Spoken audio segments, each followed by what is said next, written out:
Сәлеметсіздер ме, құрметті әріптестер, мұғалімдер, оқушылар, студенттер. Бүгін біз сіздермен екінің бірі интернет ақпараттарынан, бұқаралық ақпарат құралдарынан таба бермейтін тақырып, дилемма және таңдау тақырыбына сабақ презентация жүргізгім келіп отыр. Жалпы бұл туралы не екенін анықтама беріп, түсініктеме қалыптастыруға, мысалдармен, нақты дәлелмен жасауға тырысамын. Ең әуелі сіз сабақ айтатын болсаңыз, немесе бұл сабақ тақырыбында болатын болса, осылай адасқан әріптер арқылы тақырыпты болжатасыздар. Осы адасқан әріптер арқылы тақырыпты табу керек. Әрине ол бізде дилемма және таңдау. Енді анықтамасына келейік.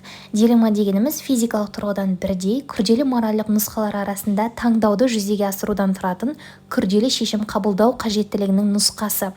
Дилемма тұжырымдамасын грекияның бастапқы кезінде сілтеме жасағанда екі болжам деп аударылған. Бұл бізде анықтамасы, бұл түсініксіз болуы мүмкін. Ары қарай сіздерге қазір мысалмен оның нақты не екенін түсіндіретін боламын. Бізде сурет тұр. Суретте көріп тұрғаныңыздай, бір шешім шығаруда адамның ойындағы екі түрлі ой, екі жаққа жарылған шешімдер туралы сыр шертетін сурет. Бұл сурет арқылы сіздер тақырыпты сәл де болса жақындап түсіндіңіздер деп ойлаймын. Енді мысалға көшейік. Енді оның түрлерін айтып кетейік ең әуелі. Оның түрлері 6 түрге бөлінетін. Мәселен, гипотетикалық, нақты, ашық, жабық, толық және аяқталмаған. Және бұл мысалдар да бар. Мысалдарын сіздер күнделікті өмірде, кітапта, психологиялық, педагогикалық білім арналарында байқауларыңыз мүмкін. Гейнстің дилеммасы, трамвай дилеммасы, тұтқынның дилеммасы және асыл ұры дилеммасы деген осындай 4 топқа бөлінеді. Енді оны қалай шешуге болады? Дилеммадағы кез келген шешім сіздің алдыңыздағы екі таңдаудан ең қауіпсіз және оңтайлы болу керек. Егер сізге келіп тұрған таңдаудың қайсысы сізге қауіпсізірек, оңтайлырақ, оңайырақ және тиімдірек болатын болса, сіз соны табуыңыз, шешуіңіз керек. Бұған жету үшін адамның әрине шешім шығару үшін ішкі тірегі мықты болу керек, ойлау шыққырлығы жоғары болу керек, ақыл зеректігі де биік болу керек және шешім шығару қабілеттілігі, интуициялық қабілеттілігі, сезімталдық қабілеттілігі жоғары болу керек.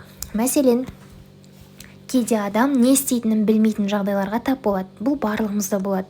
Күнделікті өмірде бұндай жағдайлар бізде бірнеше рет кездеседі. Біз ондай таңдауларды А немесе Б деп алып қарайтын болсақ, бұл таңдау екі жағдайда да жағымды немесе жағымсыз салдарларға ие. Мысалы, таныс адам бір этикаға қайшы әрекеттерді жасайтынын байқауымыз мүмкін. Яғни ол сол адамның таңдауы. Және біз сондай-ақ әртүрлі жолмен араласуға болатын бұзақылықтарды көруіміз мүмкін. Немесе төбелес жағдайларын байқай аламыз. Шын мәнінде төбелесіп жатқан адамдарда таңдау болды. Солай төбелесу немесе бейбіт жолмен шешім шығару. Әрине біз оның сыртынан баға беріп тұрмыз. Олардың төбелестері дұрыс емес екендігін. Ол көзге көрініп тұрған жағдай. Сонымен қатар өз басымыздан өтетін, қазіргі таңда көп кездесетін үйсіз жүрген жандарды көрген кезде оларға көмектесу керек пе, жоқ па деген қиын ситуацияларға тап боламыз. Онымен қатар кәсіби деңгейдегі таңдау дегенде бар. Ол дегеніміз ғылыми теориялық тұрғыдан дәлелденіп қойған, бірақ таңдауды қажет ететін дүниелер. Ол әрине сот. Соттың алдында екі адам тұрады, ол екі адамның бірін таңдау керек. Яғни түрмеге жіберу немесе жібермеу туралы шешім қабылдау керек. Немесе дәрігер. Ол жасанды түрде біреудің өмірін ұзарту туралы шешімді қабылдау мүмкін, немесе оған ондай операция жасалмау керек деген сияқты кәсіби деңгейдегі таңдауларды да біз осы дилемма тақырыбына жатқызамыз.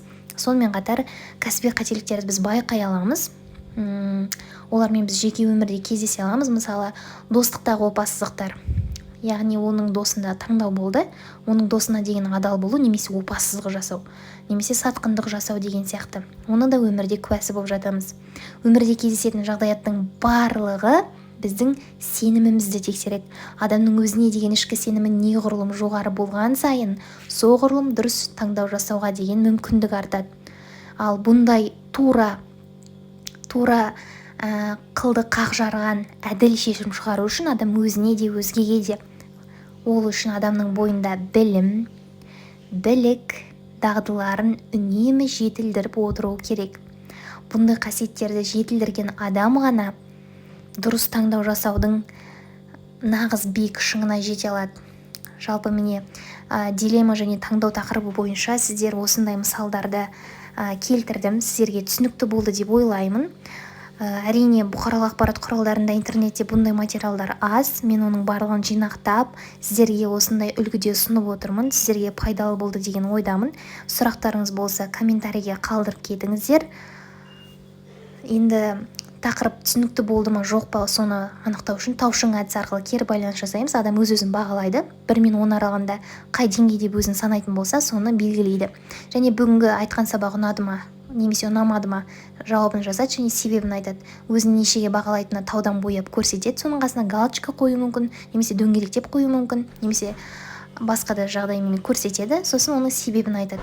Яғни дилемма тақырыбы адамға түсінікті болды ма жоқ па, сол арқылы осындай кері байланысты жасауларына болады. Сонымен қатар сабақты аяқтаған кезде бір қанатты сөзбен немесе өзінің ішкі ойымен мен мынадай сөзбен аяқтадым. Есіңде болсын, адамның бүгінгі таңдауы ертеңгі күннің жемісі деп. Назарларыңызға рахмет.